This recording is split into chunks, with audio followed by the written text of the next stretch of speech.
Silent. আমি মনে হয় মুতি হারা দিলাম। প্রতি নিঃশ্বাসে নাম তোমার লেখা আমার। তুমি যদি আমার না হও, এই দুনিয়া আমি বরবাদ করে দিব। মাথা খাইল রে। না, দেশের বর্তমান প্রেক্ষাপটে দেশের যে অবস্থা, তাতে দেশ টিকে থাকা একেবারেই অসম্ভব। একবারে সব জায়গায় অনিয়ম, অনীতি, ঘুষ দিয়ে একবারে ভরে গেছে। আর আমি কাল্লু সার্জন থাকতে এটা কখনোই সম্ভব না, আমি মেনে নিতে পারবো না। আজকে একটা মোটর সাইকেল সার হবে না। যে আসুক তারই আজকে খবর আছে। হ্যাঁ,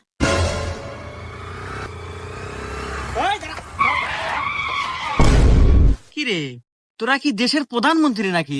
তোদের সাইজ বাইছে বাঁকা, হেলমেট কো, আর গাড়ির কাগজপাতি দেখা। এ স্যার, আপনার কোল যে কত বড়, আপনি কার গাড়ি আঁকতেছেন আপনি জানেন?